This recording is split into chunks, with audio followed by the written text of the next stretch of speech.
اس کے بعد ہم آگے پڑھیں گے زبان کے حصے، یعنی زبان کے کتنے حصے ہیں؟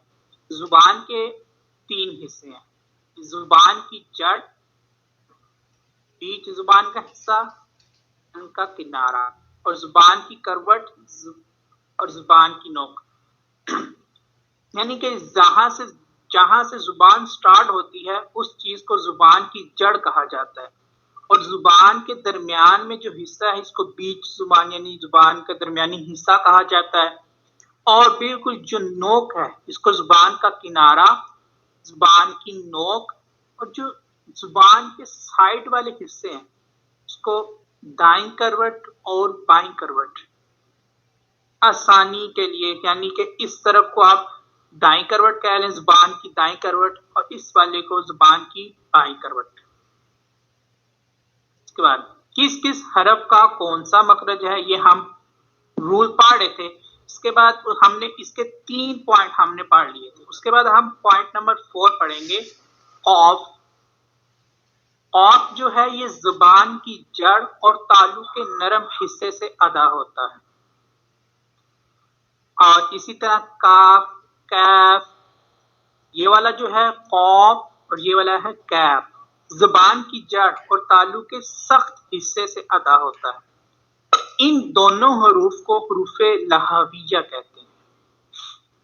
اب جیسے قاف کو ہم نے ادا کیا زبان کی جڑ اور تالو کے نرم حصے سے، جیسے یہ زبان کی جڑ اور تالو کے نرم حصے سے، یہ چیز جو ہے یہ تالو کا نرم حصہ ہے، یہاں سے ہم قاف، قاف، تالو کا جو نرم حصہ ہے نا اس سے ہم حرف کو بآسانی سے ادا کر لیتے ہیں، قاف آسانی کے ساتھ، قاف،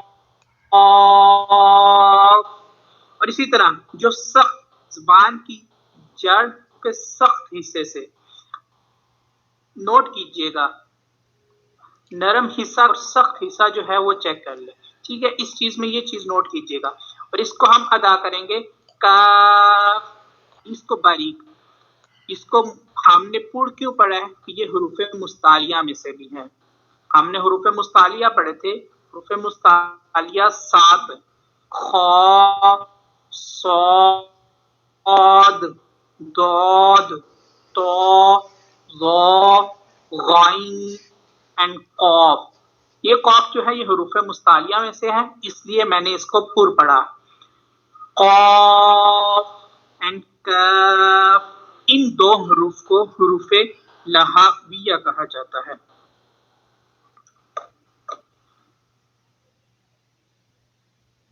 اس کے بعد ہم پوائنٹ نمبر 6 پڑھیں گے، جیم، شین اور یا کے بارے میں۔ ان حروف کو حروف شجریہ کہا جاتا ہے۔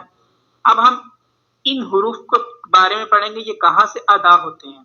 جیم، شین اور یا زبان کے درمیان اور تالو کے درمیان سے ادا ہوتے ہیں۔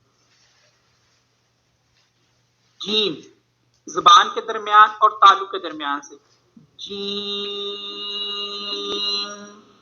اسی طرح شین زبان کے درمیان تالو کے درمیان سے، شین،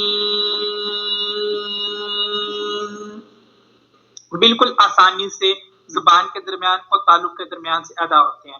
اسی طرح یا، یا بالکل آسانی سے حروف شجریہ، ان 3 حروف شجریہ کہا جاتا ہے۔ اس کے بعد پوائنٹ نمبر 7، ضاد۔ اس میں صرف یہ ایک حرف آئے گا، ضاد۔ آپ نے دیکھا ہوگا کہ پیچھے ہم نے جتنے بھی حرف پڑھے ہیں یا تو وہ 2 حروف کا مجموعہ تھے یا 3 حروف کا۔ حروف حلقیہ میں بھی آپ نے دیکھا ہوگا اس کے حروف حلقیہ 6 ہیں لیکن اس کے 3 پوائنٹ بنے تھے، حمزہ ہا، عین ہا اینڈ غین خا۔ اس کے بعد آپ نے پڑھا تھا حروف لہویہ، اور وہ بھی تھے 3 حروف کا مجموعہ۔ صرف ایک حرف آئے گا، ضاد، حرف حافیہ، اس کو حرف حافیہ کہا جاتا ہے۔ اب اس کو پڑھیں گے یہ کہاں سے ادا ہوتا ہے۔ ضاد جو ہے یہ زبان کی کروٹ اور اوپر کے داڑیوں کی جڑ سے ادا ہوتے ہیں، اسے حرف حافیہ کہتے ہیں. جیسے زبان کی کروٹ اور اوپر کی داڑوں کی جڑ سے ادا ہوتا ہے، جیسے دود دود، اس کو حرف حافیہ کہتے ہیں. اب ہم پوائنٹ نمبر 8، 9 اور 10، یہ 3 حروف کا ایک ہی مجموعہ ہے. ان کو ہم لام نون را، ان حروف کو حروف تعارفیہ بھی کہتے ہیں یا حروف ذالکیہ بھی کہتے ہیں. سب سے پہلے ہے لام. لام کہاں سے ادا ہوتا ہے؟ لام جو ہے یہ زبان کا کنارہ اور دواحق سے سنایا تک کے مسوڑوں سے ادا ہوتا ہے. نون یہ زبان کا کنارہ اور دواحق سے سنایا تک کے مسوڑوں سے ادا ہوتا ہے. سیم جہاں سے لام ادا ہوتا ہے وہیں سے نون ادا ہوتا ہے. اسی طرح را یہ بھی زبان کا کنارہ اور دواحق سے سنایا تک کے مسوڑوں سے ادا ہوتا ہے. یعنی کہ یہ 3 حرف جو ہیں ایک ہی جگہ سے ادا ہوتے ہیں، اسی لیے ان تینوں حرف کو ایک ہی مجموعے میں شامل کیا گیا ہے اور ان کو حروف تعارفیہ کہا جاتا ہے. جیسے مثال کے طور پہ ابھی ان کا جو ہے وہ شکل جو ہے وہ آپ کے سامنے آ چکی ہے. حروف تعارفیہ جیسے اب دیکھ، لام جو ہے آپ نے کیا پڑھا تھا؟ زبان کا کنارہ اور دواحق سے سنایا تک کے مسوڑوں سے ادا ہوتا ہے. اسی طرح یہ زبان کا کنارہ لام جب آپ ادا کریں گے نا خود بخود جو ہے آپ کی زبان اس کے ساتھ ٹچ ہو جائے گی. لام. اسی طرح نون، اسی طرح را. یہ تینوں حروف جو ہیں یہ زبان کا کنارہ اور دواحق سے توڑوں سے ادا ہوتے ہیں اور ان تینوں حروف کو حروف تعارفیہ کہا جاتا ہے. اس کے بعد پوائنٹ نمبر 11، تو، دال اینڈ تا.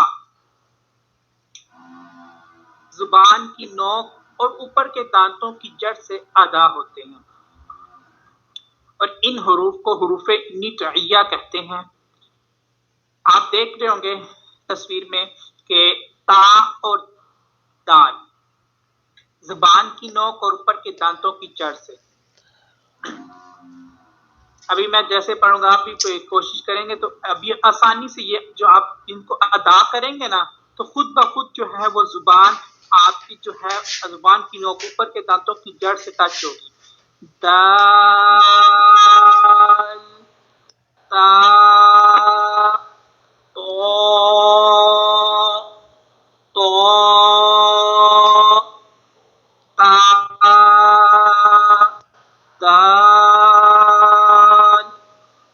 ان حروف کو حروف نطعیہ کہتے ہیں. پوائنٹ نمبر 12، وا، ذال، فا. زبان کا سرا اور اوپر کے دانتوں کے اندرونی کنارے سے ادا ہوتے ہیں. ان 3 حروف کو حروف لثویہ کہتے ہیں.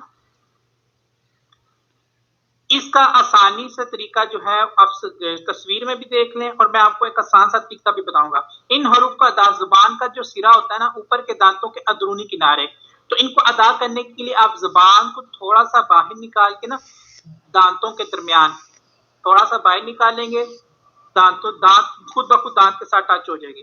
تو وہاں سے سا، تا، زال، وا، یہ چیز وا، تا، زال. یعنی جیسے یہ چیز زال ہے، ایک اس طرح کی سیم ایسے لکھی ہوتی ہے وہ زا، اس میں سیٹی کی آواز آتی ہے اور اس میں سیٹی کی آواز نہیں آنی چاہیے. اس میں آپ نے زبان کو دانتوں کے درمیان یعنی اندرونی کنارے سے فا، دال، آپ نے دیکھا ہوگا بالکل نرمی سے ادا ہوئے ہیں، کوئی سیٹی کی آواز نہیں آئی. دال، فا، وا.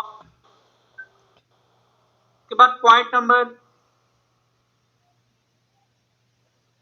13، صاد، ز اینڈ سین زبان کی نوک اور دونوں دانتوں کے اندرونی کنارے سے ادا ہوتے ہیں۔ ان تینوں حروف کو حروف صفیریہ کہتے ہیں۔ جیسے زبان کی نوک اور دونوں دانتوں کے اندرونی کنارے سے، یعنی دونوں دانت کون سے دونوں دانت؟ اوپر والے اور نیچے والے دونوں دانتوں کے اندرونی کنارے سے۔ اور زبان کی نوک جیسے زا زا زا سین سین، اسی طرح صاد صاد زا سین صاد، ان تین حروف کو حروف صفیریہ کہتے ہیں۔ اس کے بعد پوائنٹ نمبر 14 فا، اس میں اوپر کے دانتوں کے کنارے اور نچلے ہونٹ کے ہر حصے سے ادا ہوتا ہے۔ اس کے بعد پوائنٹ نمبر 15 با، دونوں ہونٹوں کے تر حصے سے، نیم دونوں ہونٹوں کے خشک حصے سے، اور واو دونوں ہونٹوں کو گول کر کے نہ تمام ملانے سے واو غیر مدہ ادا ہوتا ہے۔ آپ نے جب لیسن نمبر 1 پڑھا تھا اس میں آپ نے ایک پوائنٹ پڑھا تھا حروف شفویہ، یعنی کہ ہونٹوں سے ادا ہونے والے حروف۔ یہ چاروں حروف وہاں پہ بھی آپ نے پڑھا تھا با فا میم اور واو، حروف شفویہ، یہ چاروں حروف جو ہیں یہ ہونٹوں سے ادا ہوتے ہیں۔ اب ہونٹوں سے ادا کرنے کے بھی طریقے ہیں، ہونٹوں کے کس جگہ سے کون سا حرف ادا ہوگا اور کون سا حرف ادا نہیں ہوگا۔ آپ سب سے پہلے فا کی طرف، فا جو ہے یہ ہونٹوں اوپر کے دانتوں کے کنارے اور نچلے ہونٹ کے تر حصے سے ادا ہوگا۔ یہ نچلا ہونٹ ہے، اس کا جو اندر والا حصہ ہوتا ہے، ایک تو باہر والا حصہ ہوتا ہے جو سامنے نظر آ رہا ہوتا ہے، لیکن جب فیس کو اوپن کریں تو اندر والا جو اندرونی حصہ ہوتا ہے وہ تر حصہ ہوتا ہے، وہاں سے ادا ہوتا ہے۔ جیسے فا فا فا، جب آپ ادا کریں گے نا تو آپ کے اوپر والے دانت جو ہے نا نچلے ہونٹ کے تر حصے کے ساتھ ٹچ ہوں گے، فا فا۔ اسی طرح با دونوں ہونٹوں کے تر حصے سے ادا ہوتا ہے، جیسے یہ آپ تصویر میں دیکھ رہے ہوں گے کہ با کو ادا کرتے وقت دونوں ہونٹ جو کہ آپس میں ملے ہوئے ہیں، با۔ اسی طرح میم پوائنٹ نمبر 3 دونوں ہونٹوں کے خشک حصے سے، اس تصویر میں آپ دیکھ رہے ہوں گے میم ادا کرتے ہوئے جو ہے وہ دونوں ہونٹوں کے خشک حصے کو ملایا گیا، میم میم با میم۔ آپ کو با اور میم میں نا تھوڑا سا فیل ہوگا کہ تصویر میں دونوں چیز ایک ہی دکھائی جا رہی ہے، لیکن نہیں، جب آپ اس کو ادا کریں گے نا تو آپ کو فیل ہوگا کہ با کہاں سے ادا ہو رہا ہے اور میم جو ہے وہ کہاں سے ادا ہو رہا ہے۔ با جو ہے یہ تر حصے سے ادا ہو رہا ہے، با اور میم میم۔ جب میم کو ادا کریں گے نا جو ڈیفینیٹلی جو باہر والا حصہ ہے ہونٹوں کا وہ آپس میں ٹچ ہوگا، میم میم۔ واو جو لاسٹ تھا واو، واو کہاں سے ادا ہوگا؟ واو جو ہے یہ دونوں ہونٹوں کو گول کر کے ادا کرتے ہیں، جیسے واو واو واو، دونوں ہونٹوں کو گول کر کے۔ یہ تھے حروف شفویہ جو ہم نے لیسن نمبر 1 میں بھی پڑھا تھا۔ ہم نے لیسن نمبر 1 میں صرف یہ پڑھا تھا کہ یہ ہونٹوں سے ادا ہوتے ہیں، لیکن آج ہم نے اس کے بارے میں مزید یہ جانا کہ ہونٹوں کے کس حصے سے کیا چیز کون سا حرف ادا ہوتا ہے۔ آگے ہے پوائنٹ نمبر 16 جوف دہن یعنی منہ کا خلا، اس سے حروف مدہ ادا ہوتے ہیں۔ حروف مدہ یہ 3 ہیں، الف مدہ، واو مدہ اور یا مدہ۔ اب آپ کے لیے نئی چیز ہے، الف مدہ، واو مدہ اور یا مدہ۔ الف مدہ جو ہے نا یہ اس صورت میں بنتا ہے جب سے پہلے زبر ہو۔ الف ہے، الف سے پہلے حرف آ رہا ہے را، مثال کے طور پہ الف سے پہلے را ہے اور را کے اوپر زبر ہے، را کے اوپر زبر ہے، تو یہ کیا بنے گا؟ الف مدہ بنے گا، کیونکہ الف سے پہلے حرف پر زبر آ رہی ہے۔ الف مدہ یعنی الف ماں کا زبر ہو، ٹھیک ہے، الف سے پہلے حرف پر زبر، ٹھیک۔ اسی طرح واو مدہ، تو واو مدہ کیسے ہوگا؟ واو مدہ ہوگا واو ساکن سے پہلے پیش ہو۔ اب آپ نے دیکھا ہوگا میں نے الف کے ساتھ ساکن نہیں بولا، واو کے ساتھ ساکن بولا ہے، وہ میں نے اس لیے بولا کیونکہ الف کے اوپر جب جزم آئے گی تو الف جو ہے وہ حمزہ میں تبدیل ہو جائے گا۔ یہ آپ نے لیسن نمبر 2 میں پڑھا تھا کہ جب الف کے اوپر حرکت یا جزم آ جائے تو الف جو ہے وہ حمزہ میں تبدیل ہو جاتا ہے، تو اس لیے الف مدہ میں واو کے اوپر جزم ہوگی تو واو پیچھے والے حرف کے ساتھ ملا کر پڑھا جائے گا، تو اس لیے واو ساکن سے پہلے پیش ہوگی تو واو مدہ۔ اسی طرح یا ساکن، ساکن یا یعنی کہ یا کے اوپر جزم اور اس سے پہلے والے حرف کے نیچے زیر ہوگی تو یا مدہ بنے گا۔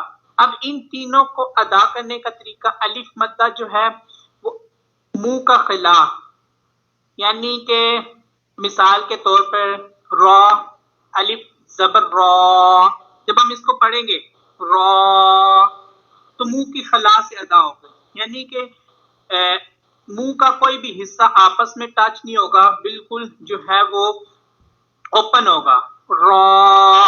اسی طرح واو مدہ کی مثال لے لیں تو با واو پیش بو بو۔ اسی طرح یا مدہ کی مثال لے لیں، یا با یا زیر بی بی۔ تینوں حروف کو ادا کرتے وقت جو ہے نا وہ آپس میں منہ ٹچ نہیں ہوگا، خلا باقی رہے گی، اور اس خلا سے یہ تینوں حروف ادا ہوتے ہیں۔ اس کے